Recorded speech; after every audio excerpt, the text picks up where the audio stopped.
За энэ төсвийн өрөө яригдчихэж байгаа учраас эрчим хүчтэй холбоотой асуух гэсэн асуултаа бол дараа нь ярих хэрэгтэй болж тарж байна. Тэгэд энэ намар би манай багш нар бол нэлээд удаан тэмцэж бас арай ядан засгийн газартай зөвшөлтсөл зүрээд салингаа нэмүүлэхээр болж байгаа. Тэгэд үүний цаанаас бас эмчнэр сувилагч нарын асуудал яригдана. Тэгээ манай улсад бол боддоор ажил нугалдаг хүмүүстэй бол мөнгөний хэлбэрээр одоо цалингийн өгдөггүй байсан. Тэгээд хамгийн сонирхолтой юм бас харагдаж байгаа юм л да.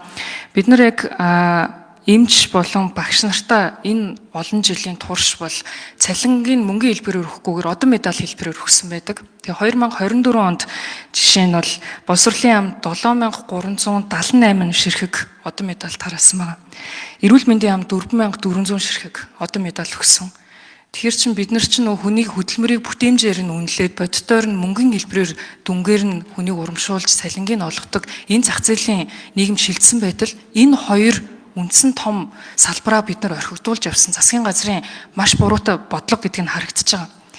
Тэгээд төөрхийн минь босод салбарынхан шиг хөдөлмөрөө бүтээмжээр үнэлүүлж явж чадахгүй байвчилж итэл Нямбатар дарга гарч ирэл автобусны жолооч нар 3.5 сая төгрөг, түүхийн ажилчид 3 сая төгрөгч гэдэг юм уу. Ингээд ирэхэр чи яаж энэ салбарын хүмүүс төвчж ажиллах вэ? Тийм учраас би энэ багш нар, эмч нарын бол ажил хаялтыг бол дэмжиж байгаа. Тэгээд энийг бас хэлхийг хүссэн. Тэгээд яг үүндээ бас боддоор яриад үзэх юм бол хэдэн төгрөгийн цалин яг төгрөгөөр авч байгаа вэ гэдг нь өөрөө сонирн биш байгаа даа. Тэгээ тэр авсан цалин маань өөрөө боддоор хэрэглээндээ хүрж байгаа мó, хэрэглээнээсээ даваад хадгаламжтай болох боломжтой байгаа мó гэдэг энэ асуудлыг бид нар харах хэрэгтэй. Засгийн газраас байхгүй мөнгөө бид нар ингээд хэвлээд өгчдөг. Гэтэл өнөөдөр 3,000 төгрөгөөр авж байгаа талх нь 5,000 төгрөг л болоод явчихна. Нөгөө талдаа бид нар хувийн хвшлийнхныгаа яах гэж байгаа юм бэ? Хувийн хвшлийн дагаа цалингаа нэмж чадахгүй. Тэгэхээр одоо энэ 880 тэрбумаар нэмэгдэж байгаа цалингийн зардалтай холбоотойгоор инфляцийг боддоор юу болж байгаа вэ? Эдийн засагт хөгжлийн яамны сайдаас асуухад хувийн хвшлийнхэнд энэ бодлого нь өөрөө яаж нөлөөлөх вэ? За тэр одон медальтай асуултыг зэнгэн гүшүүн өөрөө асуудал төвшүүлээд өөрөө хариулж боллоо. Би асуултыг нь ойлгоогүй шүү уучлаарай. За сүүлийн хэсгээр нь би хариулъя. За 854 тэрбум төгрөг болж байгаа. Цалин тэтгэвэр нийлээд. За боловсролын салбарын 500 гаруй тэрбум. За тэтгэвэр эрүүл мэндийн салбар нийлээд 300 гаруй тэрбум. За энэ инфляцид нөлөөлнө. Хувийн секторт ч нөлөөлнө. Ингээд бүтээмжээсээ төрүүлээд цалин ийм өндөр өсчихөөр ер нь эрэлтийн инфляцийг өдөнө.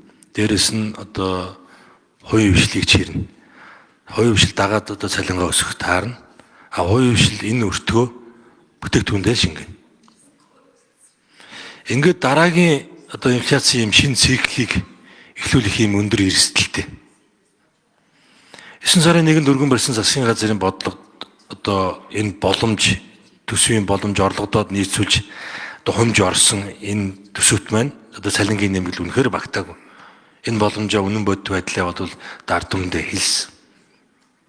За ингээд өргөн барьснаас хойш за ийм одоо хөдөлгөөн өрнөсөн. За аялал талд ер нь их л олон янзын учир нөлөө байх шиг байна. За тэрийг одоо энд яриад явах. Хилцээр нэгэнт одоо болсон. Засгийн газар хилцээр хийгээд ямар улсын хурлын гишүүд хэлтэй нөөш одоо засгийн газар хийгээд бид одоо боломж тооцооллуудаа гаргаад ажлын хэсэгт буюу их хурл руу хөргүүлсэн байгаа. За одоо ингээд ажлын хэсгээр ингээд яригдж байна. Уг нь одоо маргааш 3 дахь хилцүүлэг дээр энийг маш тодорхой ярих юм байна. Тийм учраас хэдүүлээ яаж игээд энэ төсвөө үргэлжлүүлээд хугацаанд нь 11 сарын 14-нд хэрэгтлээ хоногт одоо баталжуул маш сайн байна. Яг ажлын хэсэг дээр за энэ багшийн цалин үлсийг нэмэх, тэтгэвэр тэтгэмжийг нэмэх асуудлаар бас ажлын хэсэг бол ажилласан их хурл дээр. Тэгэхээр яг нийт зардлаа нэмэхгүй учраас инфляц дээр тийм бас өндөр нөлөө үзүүлэхгүй. Гэхдээ бас цалин үлс нэмэгдэж байгаа учраас нөө өрхийн хэрэглээ болдог гэдэг утгаараа бол инфляц бол бага зэрэг бас өдөөнөл гэж бол тооцож байгаа. Тэгэхээр нийт зардлаа нэмээгүйгээр бусад одоо урсгал зардлаасаа танах байдлаар за зарим одоо үйл ажиллагаануудыг зогсоогоод тэгээд энэ цалин хөлсөө энэ төсвийн хүрээнийхээ тоонуудыг хөдлөхгүйгээр шийдэж явж байгаа. Нийт зардал бол нэмэгдээгүй учраас тийм өндөр нөлөө бол үзүүлэхгүй